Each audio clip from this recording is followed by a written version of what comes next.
My name is Daniel Reyes. I'm 23 years old, and 3 weeks ago I collapsed on a graduation stage in front of nearly 4,000 people. One moment I was standing behind a podium, looking out at a sea of caps and gowns beneath the hot California sun.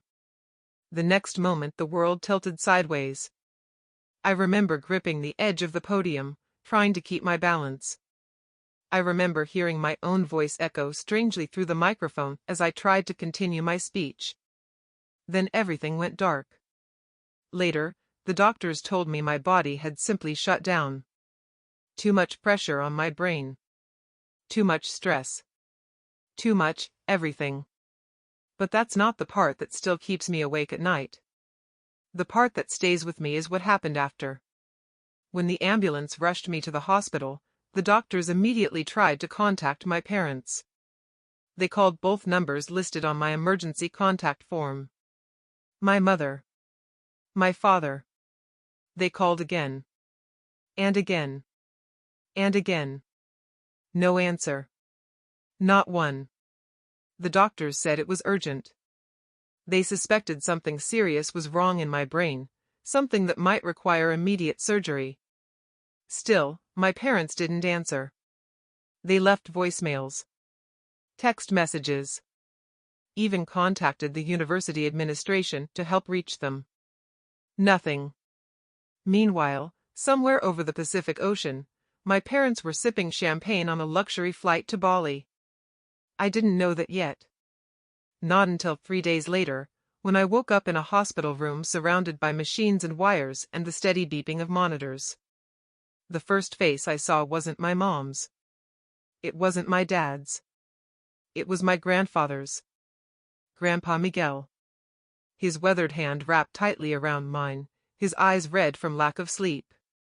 And in that moment, before I even understood what had happened to me, I realized something that would change the rest of my life. When everything fell apart, the only person who came was him. But before I tell you how everything unfolded, take a moment to subscribe to Women Reddit Stories if you enjoy emotional stories like this. It helps the channel more than you realize. And if you're watching right now, leave a comment telling me where you're watching from and what time it is there.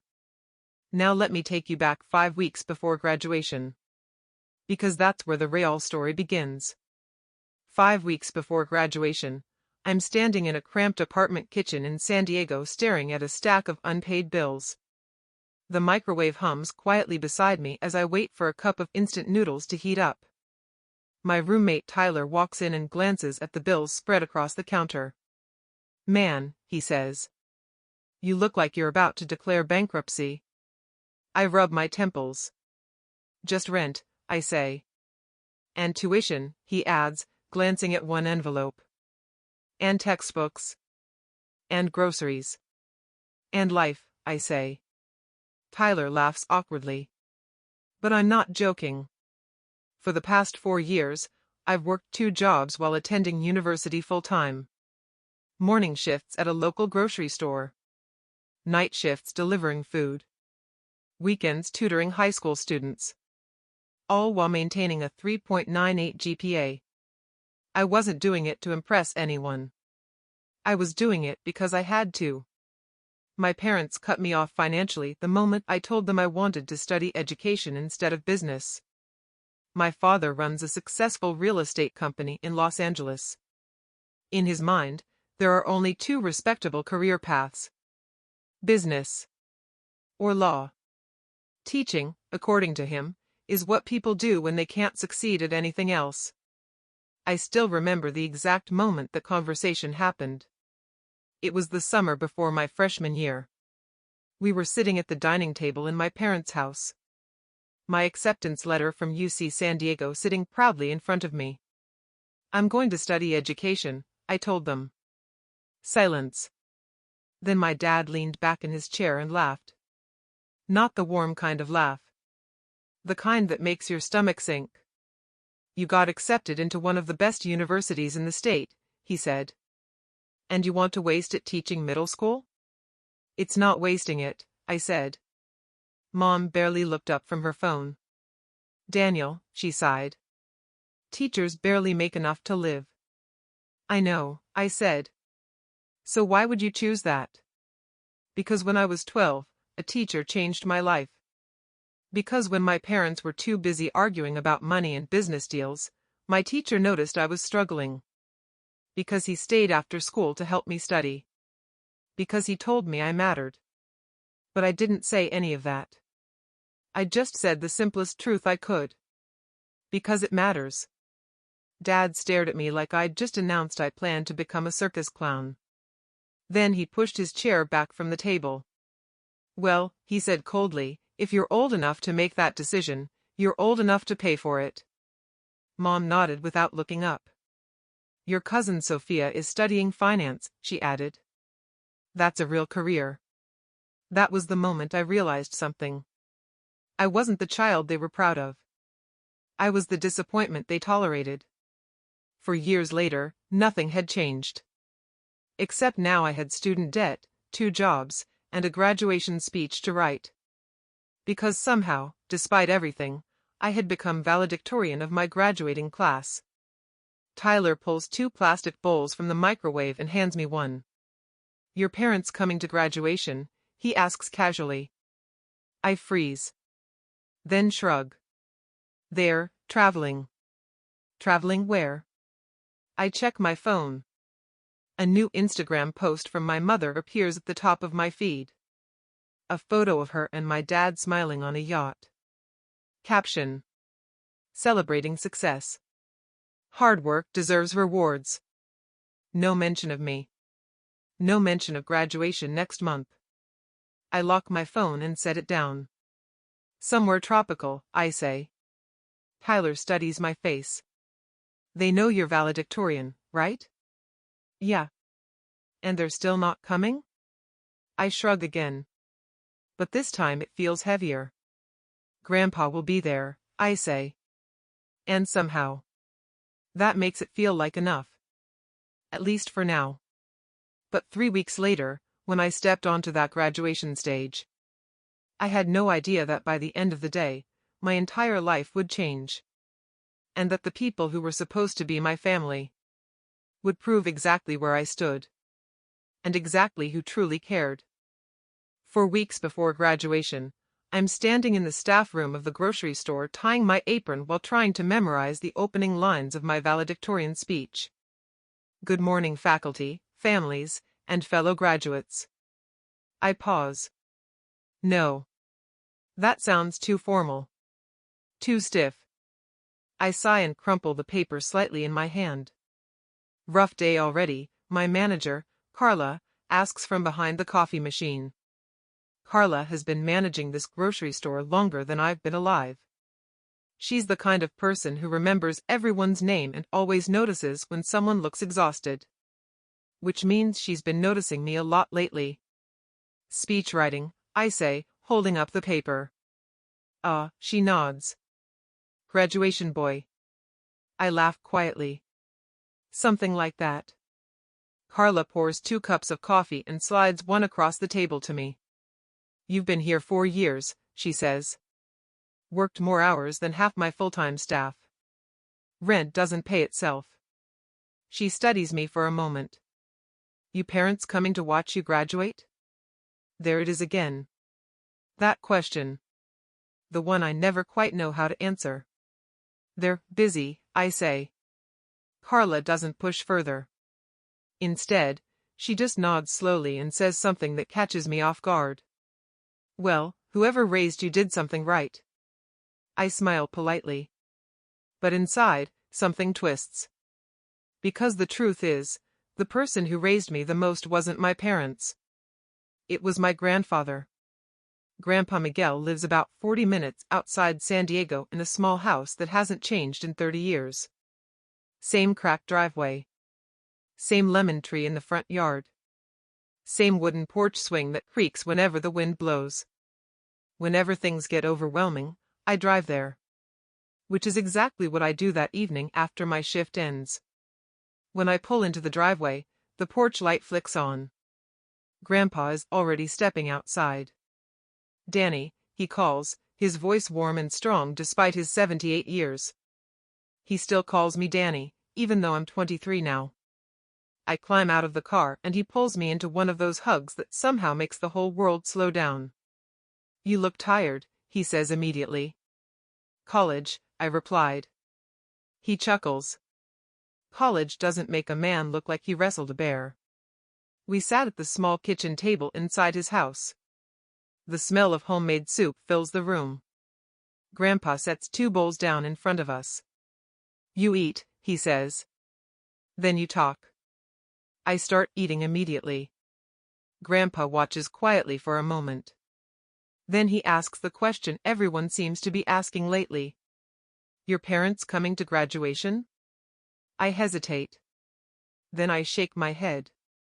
They're going to Bali. Grandpa's spoon stops halfway to his mouth. Bali? Business trip, I say. We both know that's not the real reason. Grandpa slowly sets his spoon down. They know you're valedictorian. Yeah. And they're still going? Flights were already booked, I say. Grandpa leans back in his chair. His eyes narrow slightly. Your grandfather doesn't get angry often. But when he does, the room changes. Your father had 4 years to plan around that graduation, he says quietly. I shrug. I'm used to it. He studies me carefully. That doesn't mean it's right. I look down at my soup. The steam curls upward between us. I'll still come, Grandpa says. Of course you will. I'll sit right in the front row. I smile. Best seat in the house. He nods once. Then he reaches into the drawer beside him and pulls out a small envelope. This was your grandmother's, he says. My stomach tightens. My grandmother passed away when I was just a baby. I've only ever known her through stories and old photographs. She told me to give this to you when you graduated college, Grandpa says. What is it? A gift. He slides the envelope toward me. But you don't open it until graduation day. Why? Because that's what she wanted. I picked up the envelope. It feels thicker than I expected. What's inside? Grandpa smiles slightly. If I told you, it wouldn't be a surprise. Before I can press further, my phone buzzes on the table. A text from my mother. Mom. Don't forget to mail the documents I left on your desk when you visit this weekend. I stare at the message. No congratulations. No mention of graduation. Just a reminder to do an errand. Grandpa notices my expression. What did she say? Nothing important. He doesn't believe me. But he doesn't push either. Instead, he simply says, You know something, Danny? What? You've spent your whole life trying to earn their approval. I blink. That's not. Yes, it is. His voice is calm. Gentle. But painfully accurate. You work harder than anyone I know, he continues. You carry more weight than most men twice your age. I look down at the envelope again. Maybe someday they'll see that. Grandpa shakes his head. Maybe. Then he places a hand on my shoulder. But even if they don't, it doesn't change your worth. I nod. But deep down, I'm not sure I believe that yet. 3 weeks before graduation, things start getting worse. The headaches begin first. At first, they're just small ones. A dull pressure behind my eyes. I blame stress. Between classes, work shifts, tutoring, and writing my speech, I'm barely sleeping. Tyler notices it first. You look like death, he says one night as we sit in the apartment kitchen. I'm fine. You've said that every day this week. I rub my forehead. It's just stress. But the headaches keep getting stronger. Then the dizziness starts. One afternoon at the grocery store, the floor suddenly feels like it tilts beneath my feet. I grab a shelf to steady myself. You okay? Carla asks. Yeah, I say quickly. But she's already frowning. You're pale. I didn't sleep much. Go sit down for 5 minutes. I'm fine. But later that night, I woke up at 3 a.m. with the worst headache of my life. It feels like someone is pressing a steel rod through the side of my skull. I sit up slowly. The room spins. I stumble to the bathroom. And that's when I see the blood. A nosebleed. Heavy. Too heavy. It takes nearly 20 minutes before it finally stops. When I look in the mirror, I barely recognize the person staring back at me. Dark circles. Sunken eyes. Skin pale. I should see a doctor. I know that. But graduation is in 3 weeks. And I have a speech to give. So I swallow 2 ibuprofen. Climb back into bed. And tell myself the same lie I've been telling for weeks. I'll deal with it after graduation. What I didn't know was that I wouldn't even make it to the end of my speech. And that 3 weeks later, I would collapse on that stage in front of thousands of people. And wake up in a hospital bed. With my entire life hanging in the balance. And there was only one person sitting beside me. 2 weeks before graduation, I'm running on caffeine, adrenaline, and pure stubbornness. Classes are technically finished. Final exams are over. Most of my classmates are already celebrating. But my life doesn't slow down just because the semester is ending. I still have 2 jobs. Morning shifts at the grocery store. Night deliveries for a food app. And somewhere in between all of that, I'm supposed to write a speech worthy of being valedictorian. Tyler finds me at the kitchen table one night surrounded by notebooks, empty coffee cups, and crumpled pages. "Man," he says, leaning against the doorframe, "you look like you're preparing for the apocalypse." "I'm preparing to stand in front of 4,000 people," I replied without looking up. "Same thing." He grabs a soda from the fridge and sits across from me. "Let me hear it." "What?" "The speech." I sigh. "It's not finished." "Doesn't matter."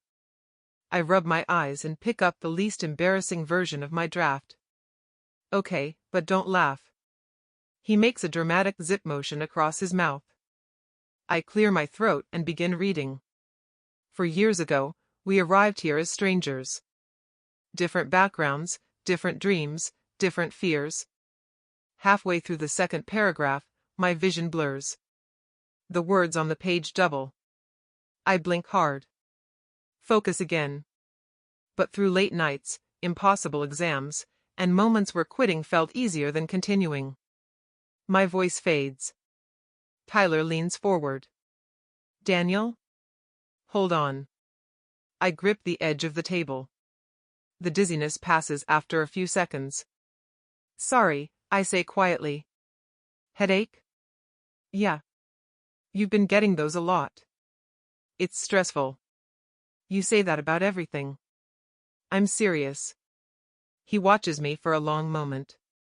"You should get that checked out. After graduation." He opens his mouth to argue.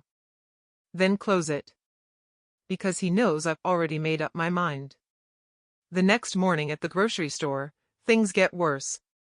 I'm stacking cereal boxes when the headache hits again. This one is sharper. Like a spike driven behind my left eye. I grip the shelf. Boxes wobble slightly. Carla notices immediately. "Daniel." "I'm okay." "You're not okay." "I just need water."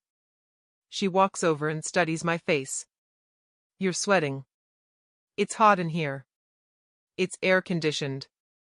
I force a smile. Then I guess I'm just dramatic. Carla crosses her arms. "I've managed this store for 23 years, she says calmly. "I know what exhaustion looks like. I'll be fine." "You said that yesterday." "And the day before." She lowers her voice. "Kid, when was the last time you slept properly?" I hesitate. "Define properly." She sighs. "Go home." I can't.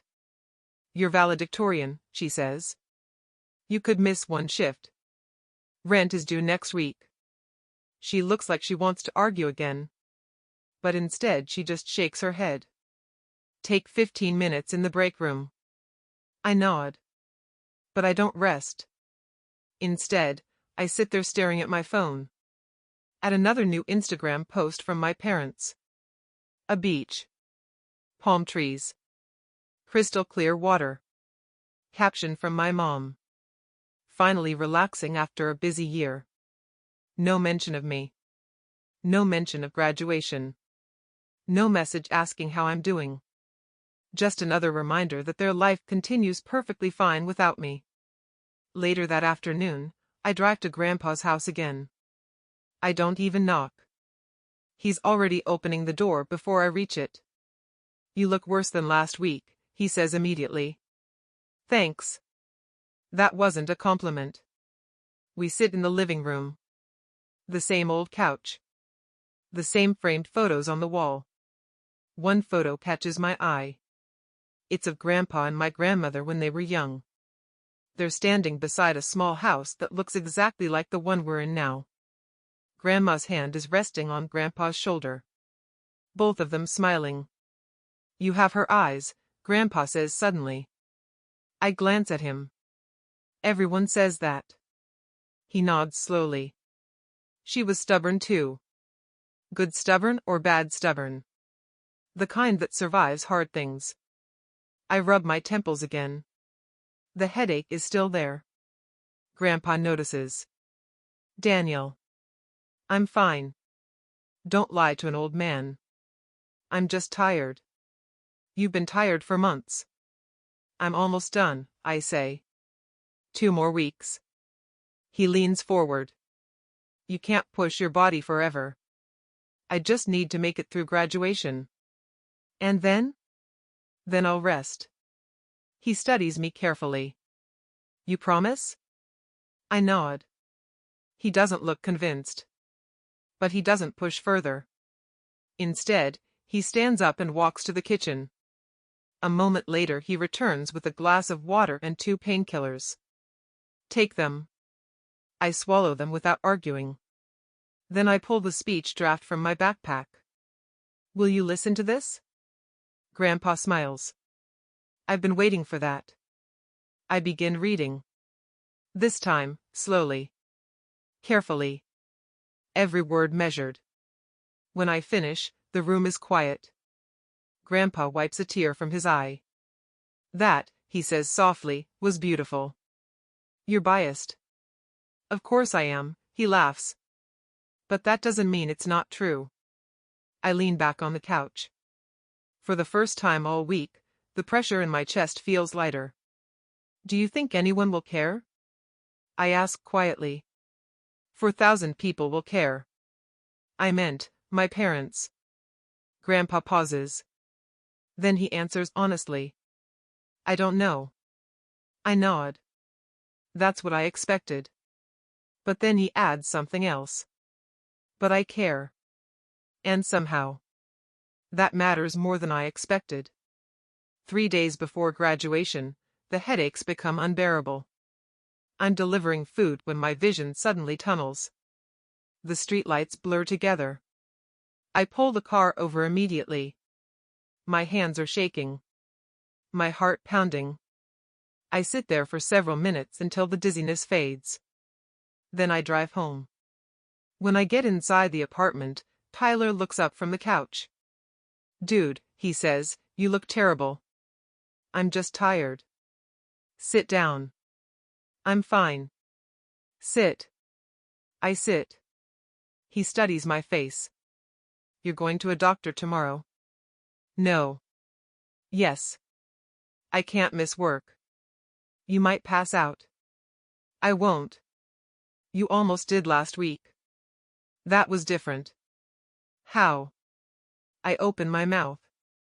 Then close it. Because I don't actually have an answer. That night I wake up again around 2:30 a.m. Another nosebleed. Another crushing headache. I sit on the bathroom floor waiting for it to stop. When it finally does, I stare at my reflection in the mirror. Something is wrong. I know that. But I keep repeating the same sentence in my head. Just make it to graduation. Just make it to the speech. Just make it to the stage. What I didn't know was that the stage would be the exact place where my body would finally give up. And that the moment my name echoed across the loudspeakers, my entire world would collapse in front of thousands of people. And the only person who would truly be there would be my grandfather. Graduation morning arrives faster than I expected. I wake up before my alarm. 5:12 a.m. For a moment, I just lie there staring at the ceiling of the apartment. Today is the day. 4 years of sleepless nights. 4 years of balancing classes, work, and responsibilities. 4 years of proving, to myself more than anyone, that I could do this. Tyler knocks on my door. "You alive?" he calls. "Barely." He pushes the door open and tosses something onto my bed. A breakfast burrito wrapped in foil. "Eat," he says. "I'm not hungry." "You haven't eaten real food in 2 days." "I had noodles." "That's not food." I sit up slowly. The headache is already there. Not sharp yet. Just a steady pressure behind my eyes. Tyler notices me rubbing my temple. "It's back?" "Just nerves." He doesn't look convinced. But he doesn't argue either. "You're still giving the speech, right?" I nod. "Of course." He grins. "Good. Because if you pass out before that happens, I'll drag you onto the stage myself." I laugh weakly. If only he knew how close that joke was to becoming reality. 2 hours later, the campus is packed. Families everywhere. Parents holding bouquets. Grandparents carrying cameras. You can hear the excitement in the air. I try not to notice how many parents are here. Because every time I see a family hugging their graduate, something inside my chest tightens. Tyler parks the car near the stadium. "You good?" he asks. "Yeah." But when I step out of the car, the world tilts slightly. Just for a second. I grab the door to steady myself. "You okay?" Tyler asks immediately. "Just stood up too fast." "Daniel." "I'm fine." He studies me carefully. "You sure?" I nod. Because there's no way I'm missing this. Not after everything. We walk toward the stadium entrance. The sound of cheering echoes from inside. I glance around the crowd. Parents. Families. Friends. Then I see him. Grandpa Miguel. Standing near the front gate wearing his best suit.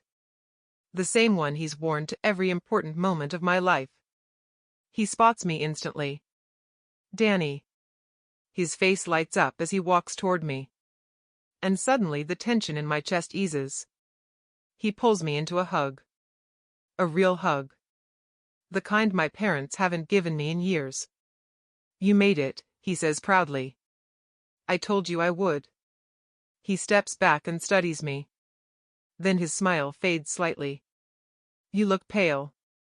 "It's the lighting." "We're outside." "I didn't sleep much." Grandpa sighs. "You push yourself too hard." "Just one more day," I say. He reaches into his jacket pocket. The envelope. The one my grandmother left for me. "You remember what I told you," he says quietly. "Open it after graduation." I nod. He presses it into my hand. "Your grandmother believed in you before you were even born." I swallow. That's a lot of pressure. He smiles gently. "No. That's love."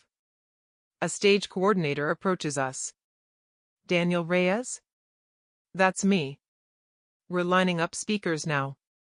Tyler claps me on the shoulder. "Go make history." Grandpa squeezes my hand once. "I'll be right there in the front row." I take a deep breath. Then follow the coordinator inside. Backstage, everything feels chaotic. Students adjusting gowns. parents waving from the stands. The loud hum of thousands of conversations blending together. A girl from my class, Maya, nudges me. Nervous? Terrified? You'll do great. I hope so. Another wave of dizziness hits me. I close my eyes for a second. Focus. Breathe. You've made it this far. Just get through the speech. The coordinator raises her clipboard. Okay everyone, we're starting in 2 minutes. The graduates begin filing toward the stage. The heat is intense under the sun. My gown feels heavy. My head pounds harder. But I keep walking. Step by step. Row by row. When we reach the stage stairs, I glance toward the front row of the audience. And there he is. Grandpa Miguel. Sitting proudly in the front row. Right beside Tyler. 2 empty seats next to them. Seats reserved for my parents. No one sits in them. Grandpa notices me looking. He raises his hand and waves. Smiling. Always smiling. I wave back. Then take my seat on stage. The ceremony begins. Speeches. Awards. Applause. Names being called. Everything feels distant. Like I'm watching it from underwater. My headache grows stronger. A deep pressure building inside my skull. Then I hear it. And now, the valedictorian of the graduating class. The crowd begins cheering. My heart pounds. Daniel Reyes. Applause erupts across the stadium. 4,000 people clapping. Cheering. Celebrating. I stand up. Slowly. My legs feel strangely heavy. But I walk toward the podium. The sunlight is blinding when I step forward. I grip the microphone. Look out across the crowd. Thousands of faces. Families. Parents. Grandparents. Friends. And in the front row, Grandpa. Watching me with pride. I clear my throat. Good morning, everyone. My voice echoes through the stadium speakers. I glance down at my speech. The words blur slightly. I blink. Focus. For years ago, we arrived here as strangers. The crowd quiets. Listening. Different backgrounds, different dreams. The pressure in my head sharpens. But through challenges and sacrifices, my vision flickers. Like someone dimming the lights inside my eyes. I grip the podium tighter. We discovered something important. The stage tilts. Just slightly. That success isn't about where you start. My voice sounds distant now. It's about who believes in you. The pain explodes behind my left eye. White. Blinding. I hear someone in the crowd shout. Is he okay? My fingers slip from the podium. The microphone crashes against the stage. I see Grandpa standing up suddenly. His face filled with panic. I try to speak. But the words won't come. The world spins violently. And then, everything goes black. The last thing I hear is my grandfather shouting my name. The next part of the story, I didn't witness myself. Everything that happened after I collapsed on that stage was told to me later by Grandpa and Tyler. But there are certain details they both remembered perfectly. Details that still make my chest tighten when I think about them. When I hit the stage floor, the stadium erupted into chaos. At first people thought I had fainted from heat or nerves. But when I didn't move, when my body didn't respond, that's when the panic started. Call 911. Someone yelled from the audience. Faculty members rushed onto the stage. A campus medic knelt beside me.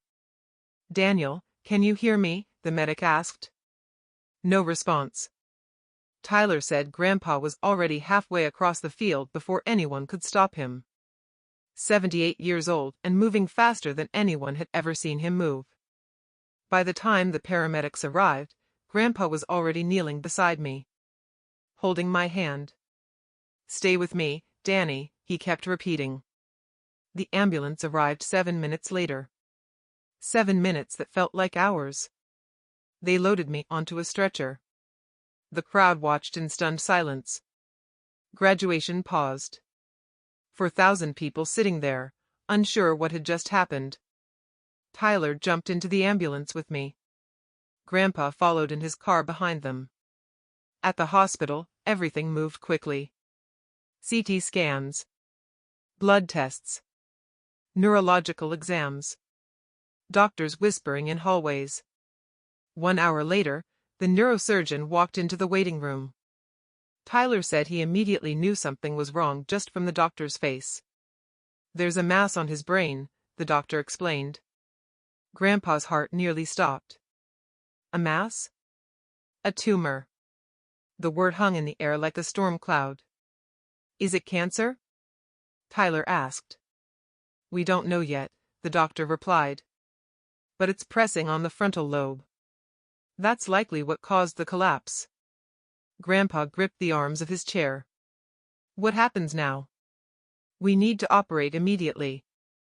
"How soon?" "Within the hour." Tyler said. The room went silent. Then the doctor added something that made everything even worse. "We need family consent." Tyler immediately pulled out my phone. He opened the emergency contact list. Primary contact: Elena Reyes, mother. Secondary contact: Carlos Reyes, father. He called my mother first. Straight to voicemail. "Hi, Mom," Tyler said into the phone, his voice shaking slightly. "This is Tyler, Daniel's roommate.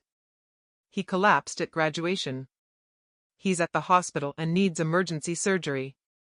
Please call back immediately." He hung up. Called my dad next. Voicemail again. Tyler left another message. Then he tried again. And again. Nothing. Grandpa tried calling too. 5 times. 6 times. 7. Still nothing.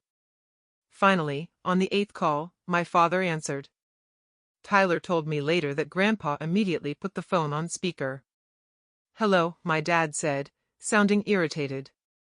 "Carlos," Grandpa said firmly. "Daniel collapsed. He's in the hospital. They found a tumor on his brain." Silence. Then my father said something that none of them will ever forget.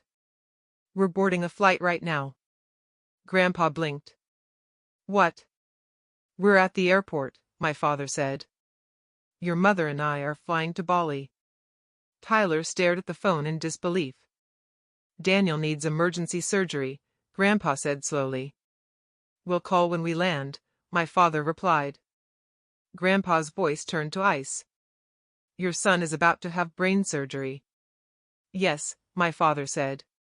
"But what exactly do you expect us to do from 30,000 feet?" The room went silent.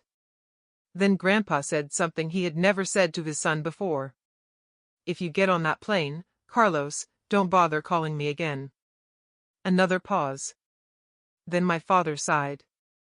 "Dad, you're overreacting." And the call ended. Tyler told me Grandpa didn't speak for almost a full minute after that. He just stared at the floor. Then he stood up, walked to the nurse's desk, and signed the consent forms himself. Because legally, grandparents can approve surgery if parents refuse to respond.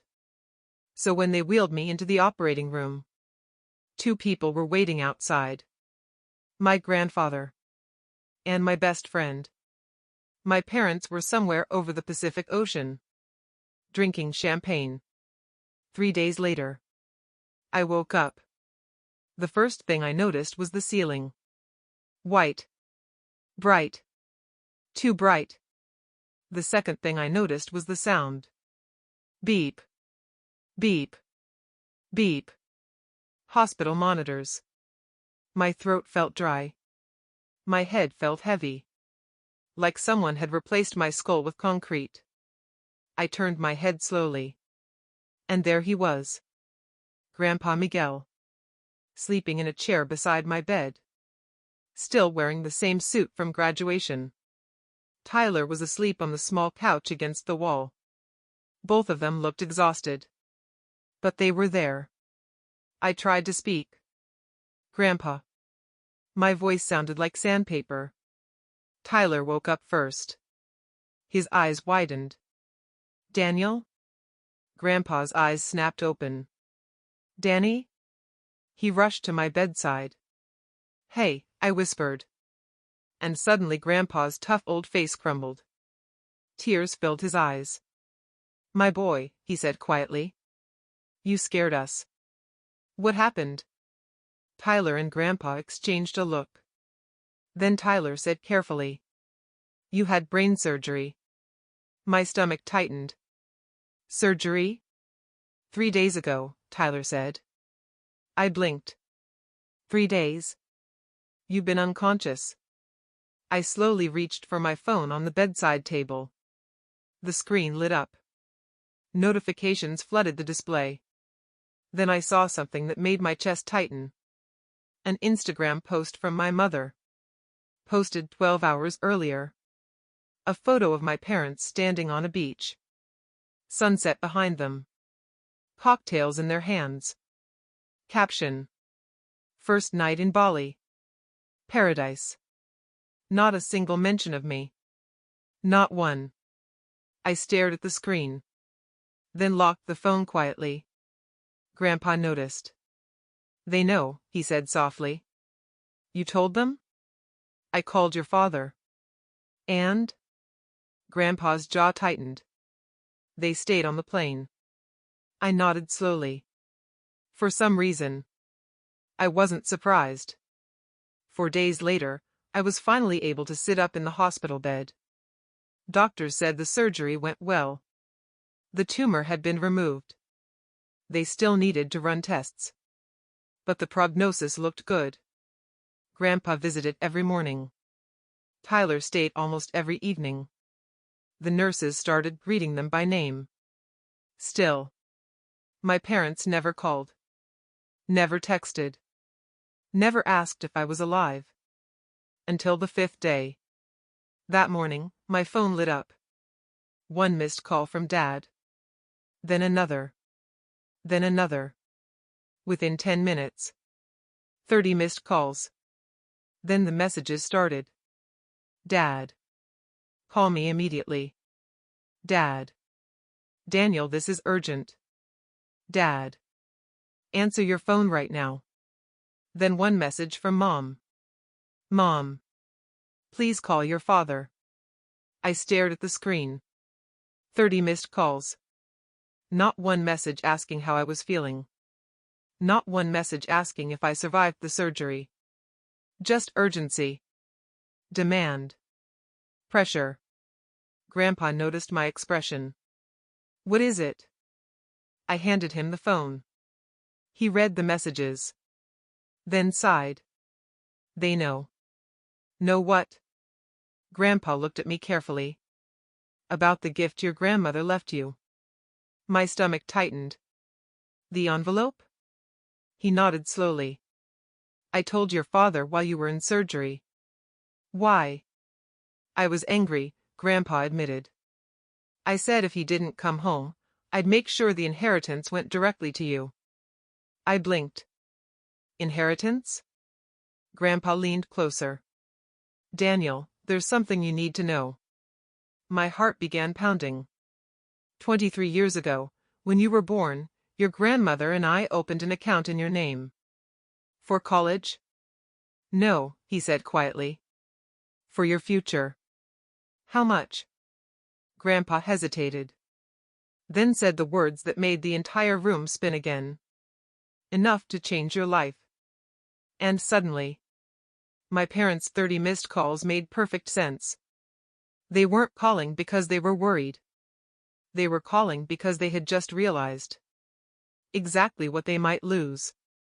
And the next afternoon, They showed up at my hospital room. Unannounced. Uninvited. And pretending they cared. I heard them before I saw them. The sound of my mother's heels clicking sharply down the hospital hallway. Her voice carried ahead of her, impatient and too loud for a hospital. Yes, we're looking for Daniel Reyes.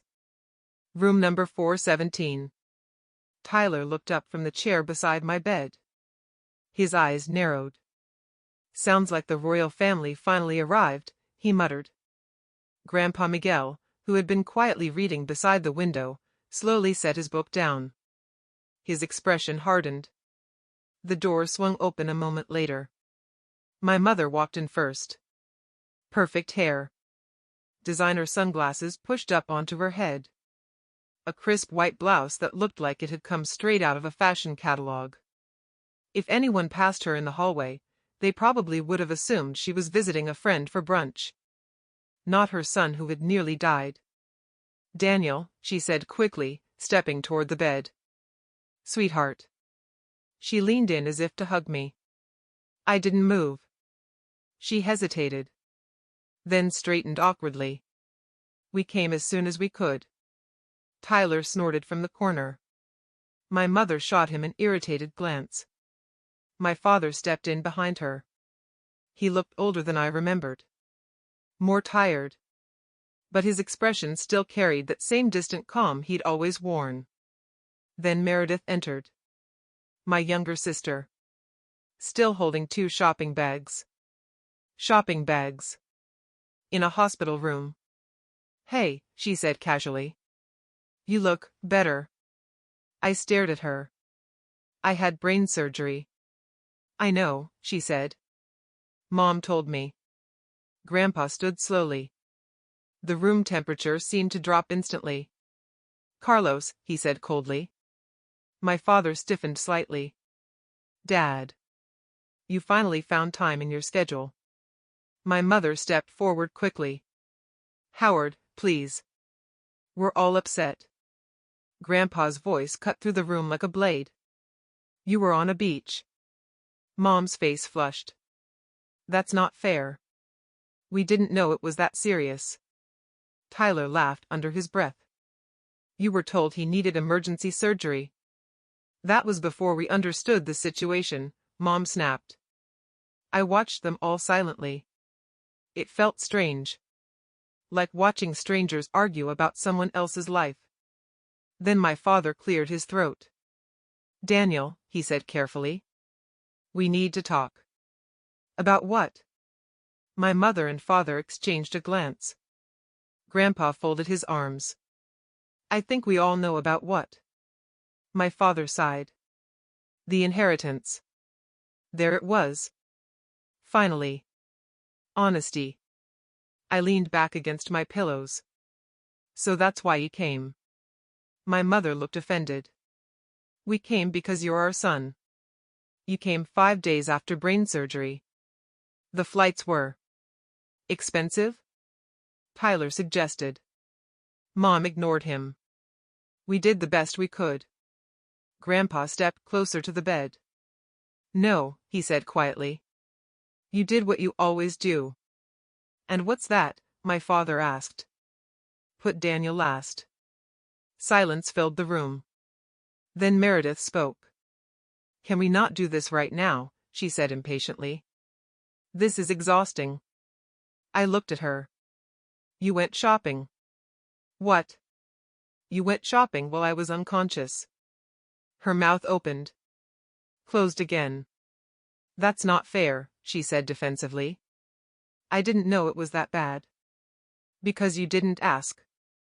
Another silence. Then my father stepped closer. Daniel, he said carefully, your grandfather told us about the account your grandmother created. I nodded slowly. Yes. That money was meant for the family, my mother said quickly. Grandpa's voice exploded. No. The entire room froze. That money, he continued, his voice shaking with anger, was meant for Daniel. My father rubbed his forehead. Dad, be reasonable. I am being reasonable. He pointed toward me. Your son worked 2 jobs through college. He chose that, my father replied. You forced that. That's not true. Isn't it? Grandpa shot back. You paid for Meredith's entire education. Meredith crossed her arms. I studied marketing, she said. That's a real career. Tyler nearly choked, trying not to laugh. Grandpa ignored her. You told Daniel he had to support himself. That was a lesson in responsibility. No, Grandpa said coldly. That was punishment. My mother stepped forward again. Daniel, she said softly. Your father and I just want what's best for the whole family. I looked at her. Really looked at her. For the first time in my life, I realized something. She wasn't worried about me. She was worried about losing control. How much is it? Meredith asked suddenly. Grandpa didn't answer. My father looked directly at me. Daniel. Yes? If you receive that inheritance. He hesitated. It would change things for all of us. There it was. Not for you. For us. I felt something inside my chest shift. Like a door quietly closing. You're right, I said. The room leaned forward. That money will change things. My mother smiled slightly. We knew you'd understand. But not the way you think. Her smile faded. I turned to Grandpa. Can I see the envelope? He nodded. Slowly pulling it from his jacket pocket. He placed it gently in my hands. This was your grandmother's wish. I looked at the envelope for a long moment. Then I looked up at my parents. For 4 years, I said quietly, I worked myself to exhaustion trying to prove something to you. Neither of them spoke. I thought if I worked hard enough, achieved enough, you'd finally see me. My father looked uncomfortable. But the day I collapsed, you were on a beach. My mother opened her mouth. I raised a hand. Don't. She stopped. I don't hate you, I said honestly. But I'm done trying to earn something you were never willing to give. I held up the envelope. This money belongs to me. Meredith scoffed. That's incredibly selfish. I met her eyes. I nearly died. She fell silent. My father exhaled slowly. So what now? Now, I said calmly, I start building a life that doesn't depend on your approval. Grandpa squeezed my shoulder. My mother wiped at her eyes. Daniel, she whispered, we can fix this. I shook my head. Maybe someday. Then I added something they weren't expecting. But not today. My father nodded slowly. As if accepting something he couldn't change. Mom looked like she wanted to argue. But for once. She didn't. One by one. They left the room. First Meredith. Then my mother. Then my father. The door closed quietly behind them. The room was silent again. Tyler leaned back in his chair. Well, he said. That was intense. Grandpa chuckled softly. Then he looked at me. How do you feel? I thought about that for a moment. Then answered honestly. Free. Because for the first time in my life, I had finally stopped chasing people who never planned to catch me. And that realization would change everything that came next. 2 weeks later, I was discharged from the hospital. The doctors called my recovery remarkable. The tumor had been completely removed. Benign. A word I had never been so grateful to hear in my life. They said the headaches would fade over time. The dizziness too. But the biggest change wasn't physical. It was something deeper. Something quieter. For the first time in years, I felt like I could breathe. Grandpa drove me home from the hospital. Not to my parents' house. To my small apartment near campus. The same cramped place with peeling paint and a kitchen barely big enough for 2 people. But when I walked inside, Something felt different. It felt like mine. Tyler had cleaned the whole place while I was in the hospital, which meant the mountain of dirty dishes was gone. The floor was vacuumed, and there was even a small banner taped to the wall. "Welcome back, brain surgery survivor." I laughed for the first time in days. "You're an idiot," I told him. "An idiot who vacuumed," he replied proudly. Grandpa sat down carefully on the couch. "You should rest." "I've done nothing but rest for 5 days." "You had brain surgery." "Fair point." He watched me quietly for a moment. Then he said something I hadn't expected. "You handled your parents well." I wasn't trying to win an argument. "I know," he said. "You were setting boundaries." The word hung in the air.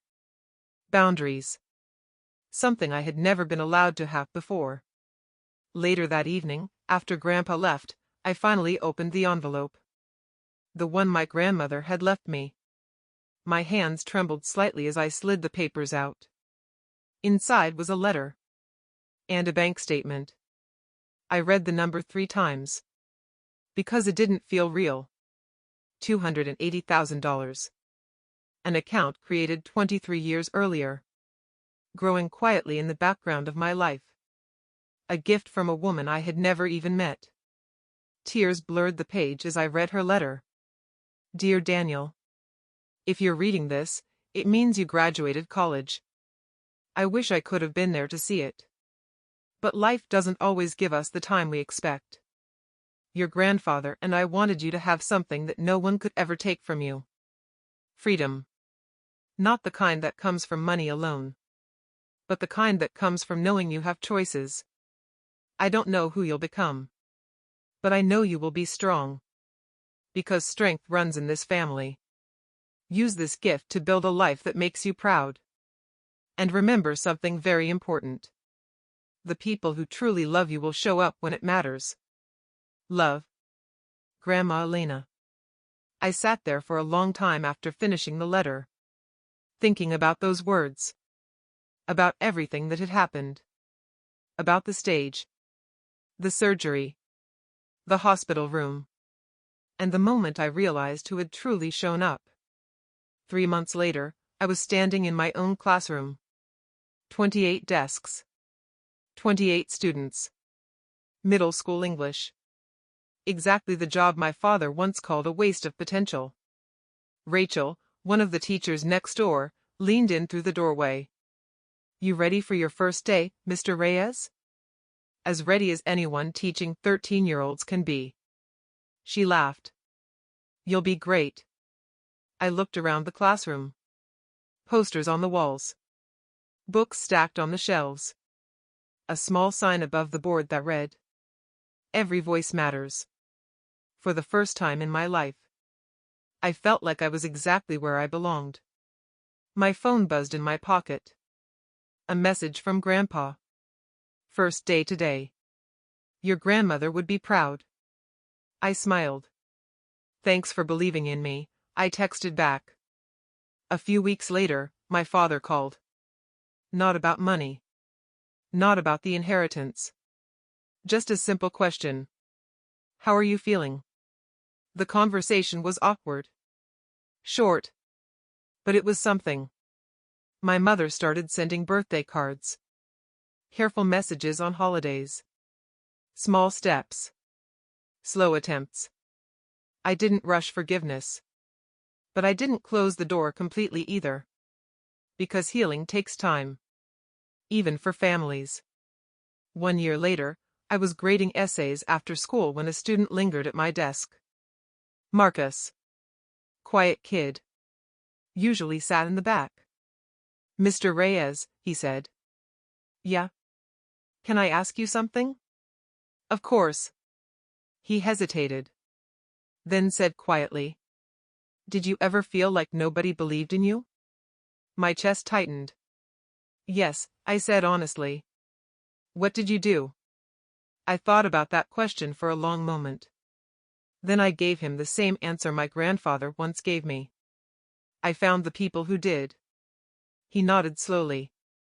then walked out of the classroom. I sat there for a while after he left, thinking about everything that had happened. About the stage, the hospital, the envelope, and the moment I finally stopped chasing approval from people who never planned to give it. If you've made it this far in the story, I want to share something important. Sometimes the people we expect to show up don't. Sometimes family disappoints us in ways we never imagined. But that doesn't mean we're alone. Because love isn't defined by blood. Love is defined by presence. Love is defined by who sits beside your hospital bed when everything falls apart. For me, that person was my grandfather. The man who believed in me long before the world did.